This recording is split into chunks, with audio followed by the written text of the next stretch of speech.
اپنے دوست سے یہ باتیں ہی سنتا رہا تھا کہ کم عمر بیوی کا بہت فائدہ ہوتا ہے۔ ایک تو وہ بے زبان ہوتی ہے، اس کو زیادہ سمجھ بوجھ نہیں ہوتی، جس رنگ میں اسے رنگ دو اس رنگ میں رنگ جاتی ہے۔ شوہر کی فرما بردار ہوتی ہے، اس کا ذہن کچا ہوتا ہے اور وہ تھوڑی خوفزدہ بھی رہتی ہے شوہر سے۔ اس کے مقابلے میں بڑی عمر کی بیوی بہت تیز ہوتی ہیں، وہ زیادہ سمجھدار ہوتی ہیں، چھوٹے چھوٹے معاملوں کو بڑا بنا کر پیش کرتی ہیں، لڑائی جھگڑا کرتی ہیں۔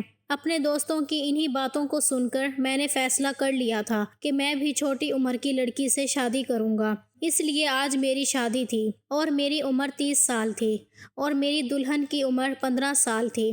سر پر صحرا سجائے بے حد خوشی کے ساتھ میں اپنے کمرے میں داخل ہوا، جہاں پر میری 15 سالہ دلہن بیٹھی ہوئی تھی۔ سدرا بہت خوبصورت تھی۔ اس کے حسن کو دیکھ کر میں بہت حیران ہو گیا تھا اور بہت خوش بھی۔ اپنے دل کی دھڑکنوں پر قابو پاتے ہوئے آگے بڑھا اور اس کے سامنے بیٹھ گیا۔ نہ جانے کتنی دیر تک میں اس کے حسن کو دیکھتا رہا اور دل ہی دل میں خوش ہوتا رہا کہ مجھے اتنی کم سن اور اتنی خوبصورت بیوی ملی ہے۔ وہ چہرے سے ہی بہت معصوم لگ رہی تھی۔ میں پہلے اسے نہیں ملا تھا، صرف تصویر دیکھی تھی، لیکن وہ تصویر سے بھی زیادہ خوبصورت لگ رہی تھی۔ میں نے محسوس کیا کہ اس کے ہاتھ پاؤں کانپنے لگے ہیں۔ وہ بہت خوفزدہ بھی تھی۔ شاید اسے ڈری سہمی ہوئی دیکھ کر مجھے خوشی ہو رہی تھی۔ اسی طرح کی بیوی مجھے چاہیے تھی جو شوہر سے ڈرے۔ شوہر کے سامنے شیر بن جانے والی بیوی مجھے بالکل بھی نہیں پسند تھی۔ میں اس کے ڈر اور کپاہٹ کو خوب انجوائے کرنے لگا۔ مجھے دوستوں نے کہا تھا کہ زیادہ تعریف مت کرنا، سر چڑھ جائے گی۔ اسی لیے میں نے اس کے حسن کی کوئی خاص تعریف نہیں کی۔ سوچا اس ڈری ہوئی لڑکی کو تھوڑا اور ڈرا دیا جائے۔ میں نے یوں ہی اپنے فون پر 30 سیکنڈ کا ٹائمر سیٹ کیا۔ 30 سیکنڈ کے بعد میرے فون پر رنگ ٹون بجی۔ میں فون سننے کمرے میں ایک سائڈ پر چلا گیا اور فون پر کسی سے بدتمیزی سے پیش آنے لگا کہ جیسے بہت غصہ کر رہا ہوں۔ میں نے کہا کہ آج میری شادی ہے اور تمہیں یہ وقت ملا ہے بری خبر سنانے کا۔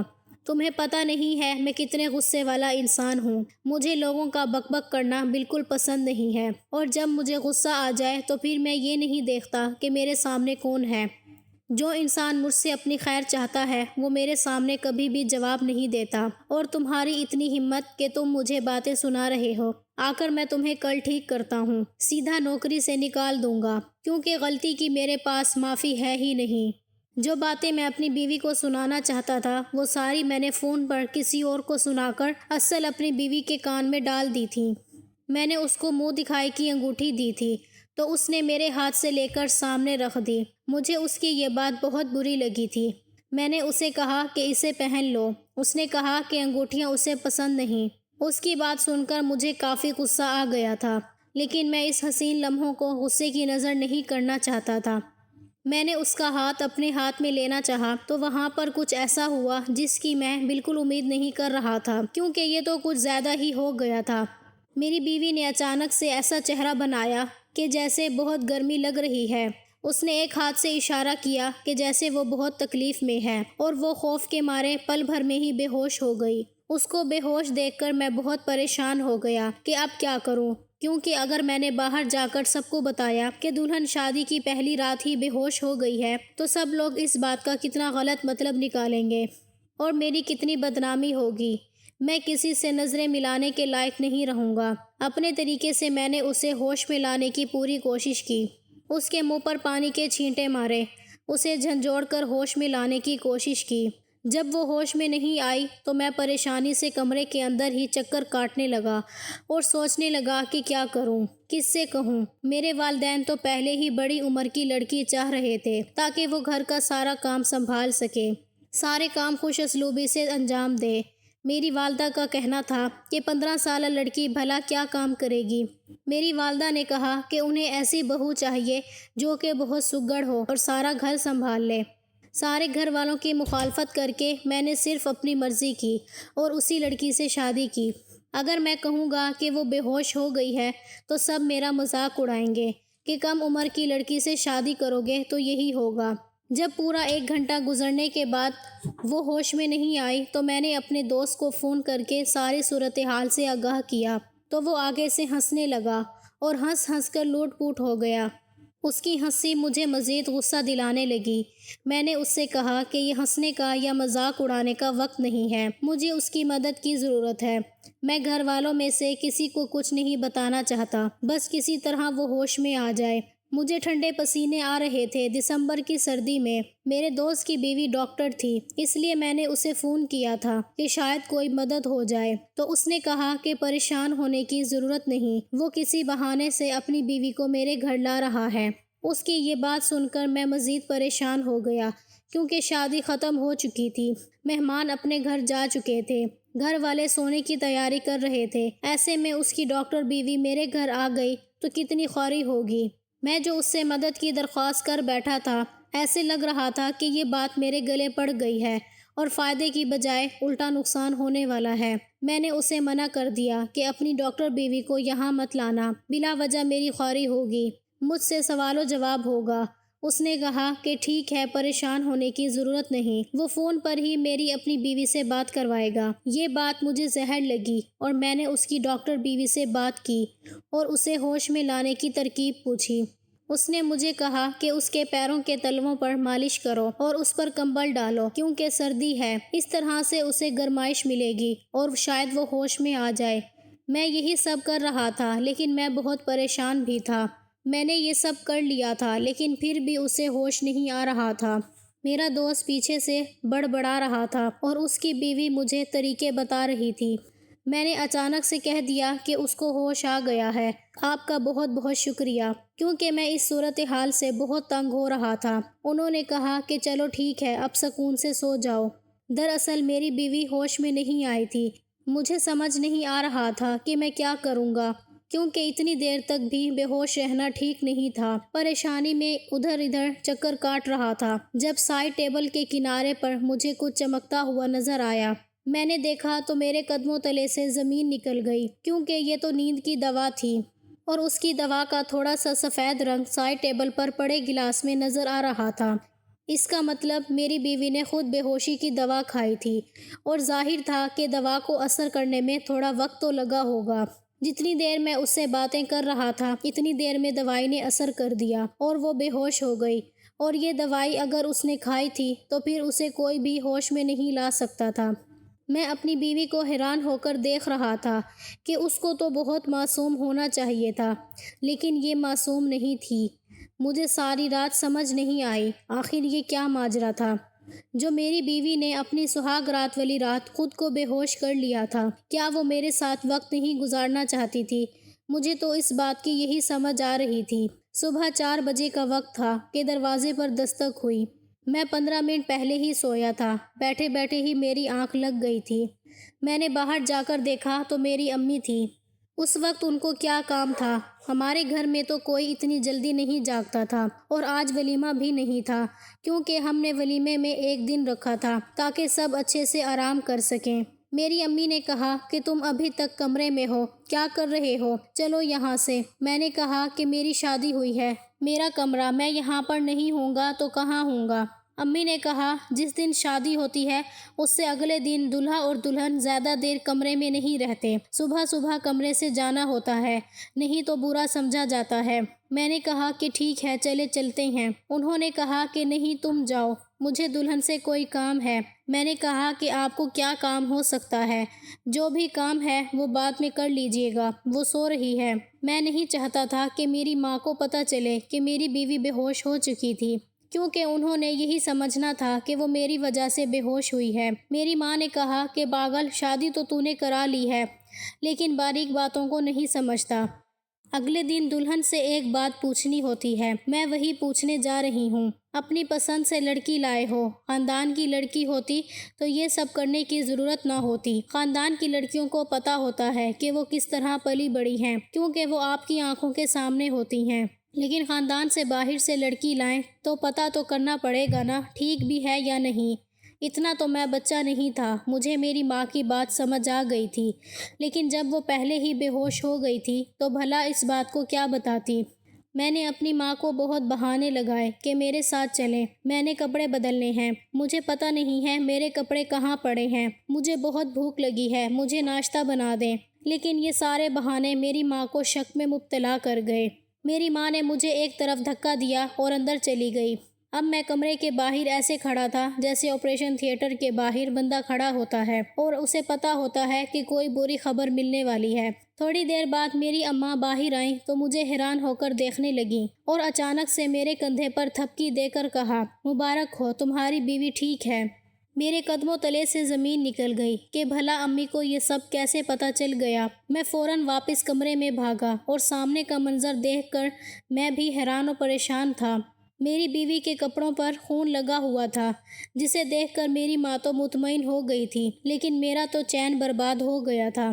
سمجھ نہیں آ رہا تھا کہ آخر یہ سب کیسے ہوا۔ میری بیوی تھوڑا بہت ہل رہی تھی، اس کا مطلب اسے ہوش آنے والا تھا۔ میں اس کی شکل نہیں دیکھنا چاہتا تھا، بہت غصے میں آ گیا تھا، اس لیے میں کمرے سے چلا گیا۔ پورا دن میں نے اسے بلایا نہیں تھا اور رات کو آ کر میں اپنے کمرے میں سو گیا۔ گھر میں یہی باتیں ہو رہی تھیں کہ دونوں خوش ہیں، لڑکی بہت اچھی ہے، ہمارا فیصلہ غلط نہیں تھا۔ ولیمہ بھی خیر سے گزر گیا اور رات کو جب میں کمرے میں داخل ہوا تو میری بیوی نے مجھے کہا کہ آپ کے لیے کھانا لگا دیتی ہوں۔ امی نے کہا تھا کہ ہم دونوں ساتھ کھانا کھا لیں۔ میں نے کہا کہ ساتھ کھانا کھانے کی کیا ضرورت ہے، باہر کھانا لگا دو، میں باہر آ جاتا ہوں۔ تو میری بیوی نے کہا، نہیں، امی کہہ رہی تھیں ساتھ کھانا کھانے سے محبت بڑھتی ہے۔ میں نے اپنی بیوی کی طرف دیکھا کہ محبت، میرے سامنے محبت کی بات ہی نہ کیا کرو، تم نے مجھے دھوکہ دیا ہے۔ میں تو تمہیں بہت معصوم سمجھتا تھا، لیکن اس معصوم شکل کے پیچھے اتنا بڑا راز تھا، میں سوچ بھی نہیں سکتا تھا۔ سمجھ نہیں آ رہا کہ تمہارا کیا کروں، کیونکہ اب تمہارے ساتھ میری عزت کا سوال ہے۔ تمہیں گھر میں رکھنا میری مجبوری بن گئی ہے، لیکن تم میرے دل میں کبھی بھی داخل نہیں ہو پاؤ گی۔ میں نے تمہارے بارے میں کیا کیا خواب سجائے تھے اور تم نے میری ساری امیدوں پر پانی پھیر دیا۔ ہمارے بیچ تو کچھ بھی نہیں ہوا، پھر وہ ثبوت گھر والوں کو دکھا کر سب کی نظروں میں اچھی کیسے بن گئی؟ کیسے دکھایا تم نے وہ ثبوت سب کو؟ کیا ماجرا تھا اس کے پیچھے؟ اور شادی کی پہلی رات کیوں بے ہوش ہو گئی تھی؟ کیا میری شکل نہیں دیکھنا چاہتی تھی؟ اس قدر نفرت کرتی ہو تم مجھ سے؟ شادی کی پہلی رات تم نے بے ہوشی کی دوا کھا لی تاکہ میں تمہارے قریب نہ آ سکوں۔ بولو کس سے وفائیں نبھا رہی ہو تم جو ابھی تک تمہارے دل سے نہیں نکلا ہے؟ میری بیوی رونے لگی اور کہنے لگی، ایسی کوئی بات نہیں ہے، میری بات ایک دفعہ سن لیں۔ میں نے کہا، ہاں بولو کیا بات ہے؟ تو وہ آگے سے خاموش ہو گئی، کہنے لگی کہ میں آپ کو نہیں بتا سکتی، مجھے بہت شرم آ رہی ہے۔ تمہیں شرم کی پڑی ہے تو شرماتی رہو اور میں کچھ اور سوچ لوں گا۔ عجیب لڑکی تھی، بار بار کہتی تھی کہ میری بات سنیں، لیکن پھر بولتی بھی نہیں تھی۔ میں تو اس سے تنگ آ گیا تھا۔ شادیوں میں کچھ اور رشتہ دار ایسے بھی آتے ہیں جو شادی ہونے کے بعد بھی گھر میں ہی رک جاتے ہیں۔ ایسے ہی 3-4 رشتہ دار میرے گھر میں ہی رکے ہوئے تھے، ایک میری پھپھو اور ایک میری چاچی تائی روز میری بیوی کو دیکھتی، میری بیوی کے کپڑوں پر خون لگا ہوتا، آپس میں ہنس ہنس کر باتیں کرتی اور کہتی، تمہارا بیٹا تو لگتا ہے بہت خوش ہے تمہاری بہو کے ساتھ۔ میری ماں بھی بڑے فخر سے سر اٹھا کر کہتی، ہاں ایسا ہی ہے، سارے لوگ مجھے خوش قسمت سمجھتے تھے۔ یہ باتیں ایک کھلا راز ہوتی ہیں، کوئی کسی کے سامنے منہ پر تو نہیں کہتا، لیکن سب کو پتہ ہوتا ہے۔ سب لوگ مجھے خوش سمجھ رہے تھے، لیکن اصل حقیقت تو میں ہی جانتا تھا کہ میں نے اپنی بیوی کو ابھی تک ہاتھ نہیں لگایا تھا۔ میری بیوی روز رات کو بچوں کی طرح روتی، جب میں اس سے کچھ پوچھتا تو مجھے بتاتی نہیں، بالآخر مجھے اس پر غصہ آ جاتا اور میں اسے مزید ڈانٹنے لگتا، اس بات پر مزید رونے لگتی اور سو جاتی۔ اب مجھے احساس ہو رہا تھا کہ مجھ سے غلطی ہو گئی تھی، مجھے سمجھدار لڑکی سے شادی کرنی چاہیے تھی، کم سے کم آج میری زندگی ایسی تو نہ ہوتی۔ اگر کوئی مسئلہ ہوتا، کوئی پریشانی ہوتی تو کم سے کم مجھے کھل کر بتا تو دیتی۔ اب تو میں یہاں تک سوچنے پر مجبور ہو گیا تھا کہ امی کو سب کچھ بتا دوں تاکہ وہی اس سے پوچھیں کہ اس کا مسئلہ کیا ہے، لیکن اس طرح بھی میری ماں نے مجھے طعنے دینے تھے، تم ہی اس کو اٹھا کر لائے اور میری ماں سب کے سامنے سر اٹھا کر چل رہی تھی، اس کا سر جھک جانا تھا۔ ایک دن سوچا کہ جو ہوتا ہے ہوتا رہے، روتی ہے تو روتی رہے، میں اپنا کام کر دیتا ہوں، لیکن جس طرح کا اس نے منہ بنایا ہوتا تھا اور ایسے روتی تھی جیسے اس پر دنیا بھر کا ظلم ہو رہا ہے، میرا دل نہیں کرتا تھا کہ اس کے پاس بھی جاؤں۔ میں نے یہ معاملہ کسی اور کا معاملہ کہہ کر ایک ایسے شخص سے ڈسکس کیا، وہ نہ تو میرا رشتہ دار تھا اور نہ ہی میرا دوست تھا کہ وہ مجھے جج کرے۔ اس نے کہا کہ کچھ عورتیں بہت معصوم ہوتی ہیں، ان کو پتہ بھی نہیں ہوتا کسی بات کا، تو جس کی بھی تم بات کر رہے ہو اسے کہو کہ اپنی بیوی سے پیار اور محبت سے بات کرے۔ پیار اور محبت سے بات کرنے کا تو مجھے کوئی فائدہ نہیں ہو رہا تھا، لیکن پھر بھی مجھے اس سے بات تو کرنی تھی۔ ایک دن میں نے اسے اپنے پاس بٹھایا اور پوچھا کہ تم نے شادی کی رات کو خود کو بے ہوش کیوں کر لیا تھا؟ تو اس نے مجھے نہایت عجیب بات بتائی۔ اس نے کہا کہ میں نہیں چاہتی تھی کہ آپ میرے پاس آئیں، نہیں تو آپ کو مجھ سے نفرت ہو جاتی۔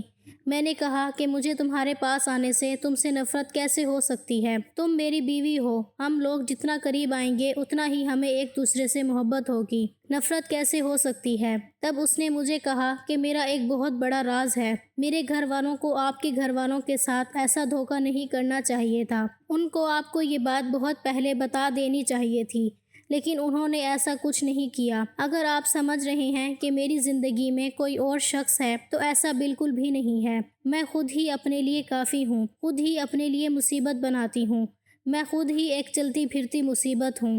جب میری بیوی نے کہا کہ زندگی میں کوئی اور مرد نہیں ہے تو مجھے اس قدر تسلی مل گئی۔ میں نے کہا کہ تم سچ کہہ رہی ہو؟ اس نے کہا کہ ہاں ایسا ہی ہے، بلکہ مجھے تو شادی نہیں کرنی چاہیے تھی، لیکن اب اس کی باتیں مزید الجھا رہی تھیں۔ میں نے کہا کہ دیکھو، تمہارے ساتھ جو بھی مسئلہ ہے، صاف صاف ایک ہی سانس میں مجھے سب کچھ بتا دو۔ میں تمہارا شوہر ہوں، میں وعدہ کرتا ہوں کہ میں تمہارا ساتھ دینے کی پوری کوشش کروں گا، میں ہر طرح سے تمہاری مدد کرنے کی کوشش کروں گا، بس مجھے مزید پریشان نہیں کرو، میں بہت پریشان ہوں۔ تم مجھے بہت اچھی لگتی ہو، میں تمہارے ساتھ زندگی گزارنا چاہتا ہوں، تم بہت خوبصورت ہو، تم بالکل ویسی ہو جیسا میں نے سوچا تھا کہ میری ہمسفر کو ہونا چاہیے۔ میری ان باتوں نے اس کو بھی مطمئن کر دیا، اور پھر اس نے مجھے ایک ایسی بات بتائی کہ میرے قدموں تلے سے زمین نکل گئی۔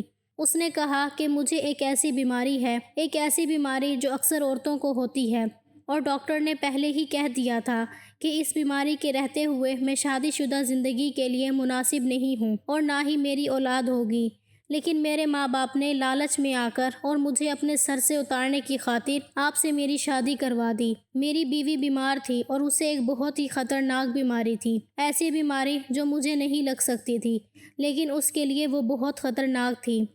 لیکن پھر بھی یہ بات سن کر مجھے بہت تسلی ملی، کیونکہ جو باتیں میں سوچ رہا تھا وہ بالکل بھی نہیں تھیں۔ میں اگلے دن اپنی بیوی کو ڈاکٹر کے پاس لے گیا۔ ڈاکٹر نے بھی یہی کہا کہ ہاں یہ بیماری ہے اور اس کا علاج کافی طویل اور مہنگا ہوتا ہے، لیکن علاج ہو جاتا ہے۔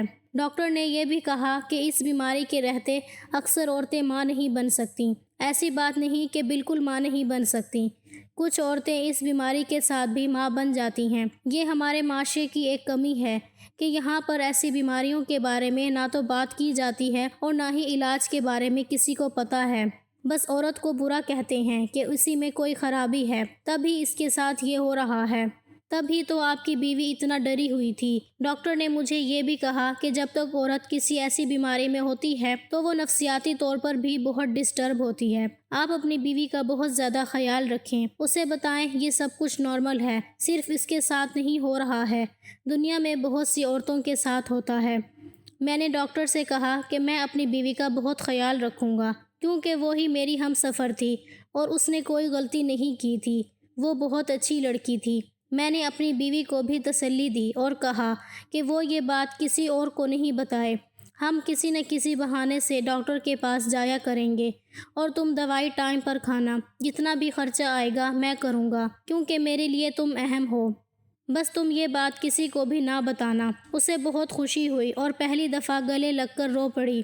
مجھے احساس ہوا کہ وہ میری ذمہ داری ہے اور میں نے اس کا بہت خیال رکھنا ہے۔ میں نے اپنی بیوی کا علاج شروع کروایا اور ساتھ اس کا بہت خیال رکھا۔ اس کی بیماری میں کمی آنے لگی اور اس بیماری کے رہتے ہمیں یہ پتہ چلا کہ وہ امید سے ہے۔ اس کے لیے 9 ماہ بہت مشکل تھے۔ ہم لوگوں نے بہت سی چیزوں پر ایک دوسرے کا ساتھ دیا، مجھے اس کا خیال رکھنا پڑا، لیکن میں نے یہ سب کچھ کیا، اور پھر اللہ نے ہمیں ایک پیارے سے بیٹے سے بھی نوازا۔ میری بیوی کی بیماری ختم ہو گئی۔ آخر میں یہی کہوں گا کہ ہر بار غلطی عورت کی نہیں ہوتی، کبھی کبھی عورت غلطی میں نہیں بلکہ ایک مسئلے میں پھنسی ہوتی ہے اور اس کو مدد کی ضرورت ہوتی ہے، اور ایک عورت کا محافظ مرد ہے۔ اسے اس لیے بنایا گیا ہے کہ مرد اس کا ہر معاملے میں خیال رکھے اور اس کی مدد کرے۔